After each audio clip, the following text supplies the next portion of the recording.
और अब हम भारत की राजनीति के उस काले अध्याय का विश्लेषण करेंगे जिसे आपातकाल कहा जाता है।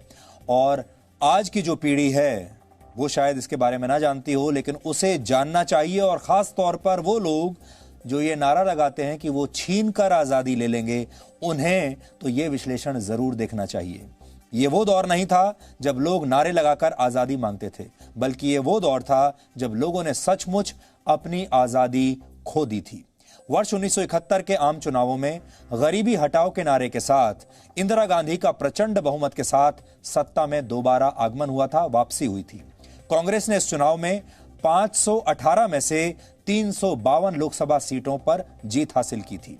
1971 वो साल था जब दुनिया के नक्शे पर बांग्लादेश का उदय हुआ था और किसी दौर में गूंगी गुड़िया कही जाने वाली इंदिरा गांधी को मां दुर्गा और आयरन लेडी जैसे नामों से पुकारा जाने लगा था। यानी ये इंदिरा गांधी का समय था, लेकिन कुछ ही समय के बाद स्थितियां बदल गईं।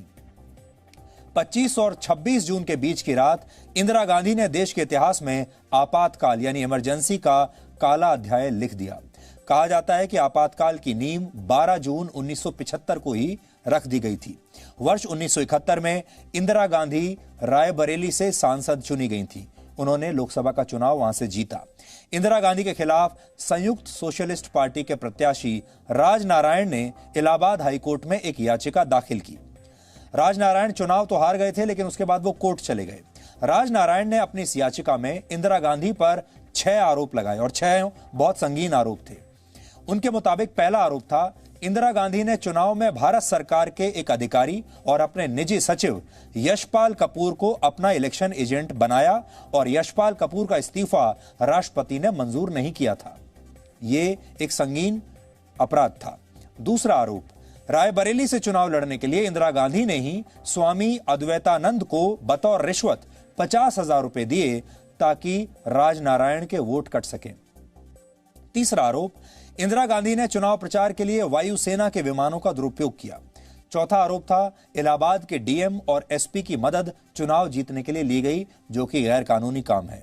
पांचवा आरोप था, मतदाताओं को लुभाने के लिए इंदिरा गांधी की तरफ से मतदाताओं को शराब और कंबल बांटे गए। और छठा आरोप था, इंदिरा गांधी ने चुनाव में निर्धारित सीमा से ज्यादा पैसा खर्च किया। 12 जून 1975 को राजनारायण की इस याचिका पर इलाहाबाद हाईकोर्ट के जस्टिस जगमोहन लाल सिन्हा ने अपना फैसला सुनाया। इंदिरा गांधी को चुनाव में सरकारी मशीनरी के दुरुपयोग का दोषी पाया गया और उन पर अन्य आरोप खारिज कर दिए गए। जस्टिस सिन्हा ने इंदिरा गांधी के निर्वाचन को खारिज कर दिया और 6 साल तक उनके चुनाव लड़ने पर रोक लगा दी। इस मामले में राजनारायण के वकील थे शांति भूषण। शांति भूषण बाद में देश के कानून मंत्री भी बने, हो सकता है इसका इनाम दिया गया हो। हाईकोर्ट के फैसले के बाद अब इंदिरा गांधी को प्रधानमंत्री पद छोड़ना पड़ता। हाईकोर्ट के फैसले के बाद प्रधानमंत्री के आधिकारिक आवास यानी 1 सफदरजंग रोड पर एक आपात बैठक बुलाई गई, इमरजेंसी मीटिंग। इंदिरा गांधी ने सभी नेताओं से सलाह मांगी कि अब क्या करना चाहिए। India is Indira, Indira is India का नारा देने वाले कांग्रेस के तत्कालीन अध्यक्ष डी.के. बरुआ ने इंदिरा गांधी को सुझाव दिया कि अंतिम फैसला आने तक वो कांग्रेस अध्यक्ष बन जाएं। बरुआ का कहना था कि प्रधानमंत्री वो बन जाएंगे और इंदिरा गांधी कांग्रेस अध्यक्ष बन जाएं। लेकिन तभी अचानक बैठक के बीच में ही संजय गांधी की एंट्री हुई। संजय गांधी अपनी मां को एक कोने में अलग लेकर गए और उन्होंने कहा, इतने सालों की मेहनत के बाद किसी और पर भरोसा नहीं किया जा सकता। संजय गांधी की सलाह के बाद ही इंदिरा गांधी ने हाईकोर्ट के फैसले के खिलाफ 23 जून को सुप्रीम कोर्ट में अपील की। सुप्रीम कोर्ट के अवकाश पीठ के जज जस्टिस वी.आर. कृष्ण अय्यर ने अगले दिन यानी 24 जून 1975 को इस याचिका पर सुनवाई करते हुए कहा कि वो इस फैसले पर पूरी तरह से रोक नहीं लगाएंगे। सुप्रीम कोर्ट ने उन्हें प्रधानमंत्री बने रहने की अनुमति दे दी, लेकिन यह कहा कि वो अंतिम फैसला आने तक सांसद के रूप में मतदान नहीं कर सकती। विपक्ष के नेता सुप्रीम कोर्ट का पूरा फैसला आने तक नैतिक तौर पर इंदिरा गांधी के इस्तीफे पर अड़ गए। बहुत दबाव इंदिरा गांधी पर पड़ने लगा इस्तीफे के लिए। एक तरफ इंदिरा गांधी कोर्ट में कानूनी लड़ाई लड़ रही थी, दूसरी तरफ विपक्ष उन्हें घेरने में जुटा हुआ था। गुजरात और बिहार में छात्रों के आंदोलन के बाद देश का विपक्ष कांग्रेस के खिलाफ एकजुट हो चुका था। लोकनायक कहे जाने वाले जयप्रकाश नारायण यानी जेपी विपक्ष की अगुवाई कर रहे थे। वो लगातार कांग्रेस पर हमला कर रहे थे, सरकार पर हमला कर रहे थे। सुप्रीम कोर्ट के फैसले के अगले दिन 25 जून 1975 को दिल्ली के रामलीला मैदान में जेपी ने एक रैली का आयोजन किया। अटल बिहारी वाजपेयी, लाल कृष्ण आडवाणी, आचार्य जेबी कृपलानी, मोरारजी देसाई और चंद्रशेखर जैसे तमाम दिग्गज नेता एक साथ एक मंच पर मौजूद थे और ये सब इंदिरा गांधी के खिलाफ एक संयुक्त मोर्चा खोलकर खड़े हो गए। जयप्रकाश नारायण ने अपने भाषण की शुरुआत रामधारी सिंह दिनकर की मशहूर कविता की एक पंक्ति से की और वो थी, सिंहासन खाली करो कि जनता आती है। जेपी ने रैली को संबोधित करते हुए लोगों से इंदिरा गांधी सरकार को उखाड़ फेंकने की अपील की। सुप्रीम कोर्ट के फैसले के बाद पहले से ही नाजुक स्थिति में आ चुकी इंदिरा गांधी की हालत विपक्ष के तेवर को देखकर और खराब हो गई। यानी इंदिरा गांधी विपक्ष की रैली में इस जबरदस्त भीड़ को देखकर घबरा गई। विपक्ष के साथ अब लोग भी सड़कों पर उतरने लगे और वो भी बड़ी संख्या में। जेपी की इस रैली में केसी त्यागी भी लोकदल के सदस्य के रूप में मंच पर मौजूद थे और जी न्यूज ने आज उनसे बात की। उन्होंने इसे जनता के साथ इंदिरा गांधी का विश्वासघात बताया। उस समय जब इमरजेंसी लगी थी उस समय बहुत सक्रिय थे। तो आपने देख लिया उस समय जो जो चीजें हुई वो शायद आज के लोग कल्पना भी नहीं कर सकते। अखबारों में कुछ छप नहीं सकता, न्यूज चैनल तब थे नहीं, फोन बहुत ही कम थे, सोशल मीडिया नहीं था, इंटरनेट नहीं था, रेडियो पूरी तरह से सेंसर्ड था। 25 जून 1975 की आधी रात को प्रधानमंत्री इंदिरा गांधी ने तत्कालीन राष्ट्रपति फखरुद्दीन अली अहमद से इमरजेंसी के घोषणा पत्र पर दस्तखत करा लिए। आधी रात को उस समय के एक अखबार ने इस घटना पर एक कार्टून प्रकाशित किया था जो बड़ा मशहूर हुआ था बाद में। आज उस कार्टून को आप देखिए। इसमें फखरुद्दीन अली अहमद को अपने बाथ टब में नहाते हुए अध्यादेश पर हस्ताक्षर करते हुए दिखाया गया है। आपातकाल के पीछे आंतरिक अशांति को सबसे बड़ी वजह बताया गया। कहा गया कि आंतरिक अशांति इस देश में हो गई है। इसके तुरंत बाद जयप्रकाश नारायण, अटल बिहारी वाजपेयी, लाल कृष्ण आडवाणी और मोरारजी देसाई समेत सभी विपक्षी नेताओं को गिरफ्तार कर लिया गया।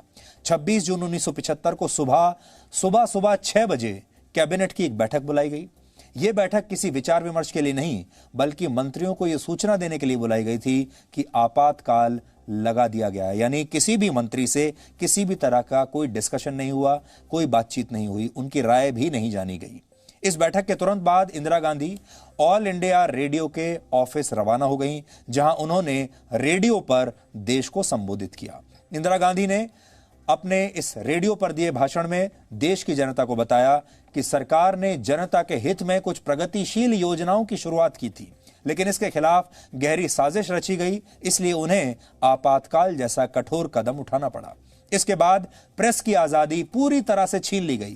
कई वरिष्ठ पत्रकारों को जेल भेज दिया गया। अखबार तो बाद में फिर छपने भी लगे, लेकिन उनमें भी क्या छापा जा रहा था ये पहले सरकार को बताना पड़ता था। प्रेस इंफॉर्मेशन ब्यूरो से पहले वो पूरी खबर चेक करानी पड़ती थी और तब जाकर वो अखबार में छपती थी। उस दौर में इमरजेंसी का विरोध करने की सजा जेल होती थी और इस दौरान 21 महीने में 11 लाख लोगों को गिरफ्तार करके जेलों में भेजा गया। कहा जाता है कि उस दौर में देश प्रधानमंत्री कार्यालय से नहीं बल्कि प्रधानमंत्री आवास से चलता था, जहां संजय गांधी रहते थे और सारे बड़े फैसले उस जमाने में संजय गांधी किया करते थे। 21 मार्च 1977 को इमरजेंसी खत्म करने की घोषणा की गई। अब आपको बताते हैं कि आपातकाल क्या है और कैसे इंदिरा गांधी ने 1975 में संविधान द्वारा दिए गए इस अधिकार का खुलकर दुरुपयोग किया। संविधान के अनुच्छेद 352 में राष्ट्रीय आपातकाल लगाए जाने के 2 तर्क दिए गए हैं। पहला तर्क, अगर युद्ध जैसे हालात बन जाएं, जिसे आप बाहरी आक्रमण कह सकते हैं। दूसरा तर्क, देश की शांति भंग होने की स्थिति। इन दोनों तर्कों के आधार पर ही भारत में राष्ट्रीय आपातकाल लगाया जा सकता है। वर्ष 1975 में जब भारत में आपातकाल लगा तब देश की शांति भंग होने का तर्क दिया गया था। हालांकि इससे पहले जब हम 1971 का युद्ध लड़ रहे थे तब भी देश में आपातकाल लगाया गया था, लेकिन तब वो युद्ध की वजह से लगाया गया था और उसमें देश के नागरिकों के अधिकारों का हनन नहीं किया गया था। देश के संविधान में 3 तरह के आपातकाल का जिक्र है। पहला है राष्ट्रीय आपातकाल, दूसरा है राष्ट्रपति शासन और तीसरा है आर्थिक आपातकाल। तीनों ही आपातकाल राष्ट्रपति की मंजूरी के बिना नहीं लगाए जा सकते। राष्ट्रपति भी यह मंजूरी संसद से आए लिखित प्रस्ताव पर ही दे सकते हैं। आपातकाल लागू होने के बाद संसद के प्रत्येक सदन में इसे रखा जाता है। अगर वहां इसका विरोध नहीं हुआ तो इसे 6 महीने के लिए और बढ़ा दिया जाता है। 1975 में लगा आपातकाल 21 महीने तक चला था, यानी लगभग 4 बार आपातकाल को बढ़ाए जाने की मंजूरी ऐसे ही मिलती रही। अब सवाल यह है कि आपातकाल खत्म कैसे होता है। जिस तरह से आपातकाल की घोषणा राष्ट्रपति करते हैं, उसी तरीके से लिखित रूप से वो इसे समाप्त भी कर सकते हैं। आपातकाल को खत्म करने के लिए संसद की मंजूरी की जरूरत नहीं होती। हालांकि न्यायपालिका यानी कोर्ट द्वारा आपातकाल की न्यायिक समीक्षा की जा सकती है, लेकिन आपातकाल लगाने के बाद इंदिरा गांधी ने भारतीय संविधान में 22 जुलाई 1975 को 38वां संशोधन करके ये न्यायिक समीक्षा का अधिकार कोर्ट से छीन लिया था। इसके 2 महीने के बाद संविधान में 39वां संशोधन किया गया, जिसके मुताबिक अब कोर्ट प्रधानमंत्री के पद पर नियुक्त व्यक्ति के चुनाव की जांच नहीं कर सकता था, यानी अदालत से वो अधिकार ले लिया गया। 1975 में इंदिरा गांधी ने 26 जून की सुबह जब आपातकाल की घोषणा की, तब उन्होंने आंतरिक अशांति को इसका कारण बताया था। हालांकि 1977 में मोरारजी देसाई की सरकार ने फिर संविधान में संशोधन कर दिया और कोर्ट के वो सारे अधिकार वापस अदालत को दे दिए गए जिन्हें इंदिरा गांधी ने छीन लिया था। इसके बाद आपातकाल के प्रावधान में संशोधन करके आंतरिक अशांति के साथ सशस्त्र विद्रोह शब्द जोड़ दिया गया, ताकि फिर कभी भविष्य में कोई भी सरकार इसका दुरुपयोग न कर सके। इमरजेंसी भारत ही नहीं, कांग्रेस के इतिहास का भी सबसे काला अध्याय। अब आप सोचिए, कांग्रेस के नेता जो आज लोकतंत्र की बात करते हैं, आपने एक बात नोट की होगी कि कांग्रेस के नेता सबसे ज्यादा ये कहते हैं, आज भी ये कहते हैं कि लोकतंत्र खतरे में पड़ गया। इसी तरह कांग्रेस का समर्थन करने वाले बहुत सारे बुद्धिजीवी हैं, बहुत सारे एनजीओ चलाने वाले कार्यकर्ता हैं, बहुत सारे वकील भी हैं और बहुत सारे पत्रकार भी हैं। ये सारे लोग एक साथ इकट्ठा होते हैं और कहते हैं कि लोकतंत्र खतरे में है। ये सब भूल जाते हैं कि 1975 में लोकतंत्र जब पहली बार इस देश में खतरे में आया था, तब इसी कांग्रेस ने क्या किया था, लेकिन उसके बारे में कोई विवेचना करने के लिए तैयार नहीं है। उस समय मीडिया में जो बड़ी संख्या में जो लोग थे, उन्होंने इस आपातकाल का विरोध तक नहीं किया था, डर गए थे लोग।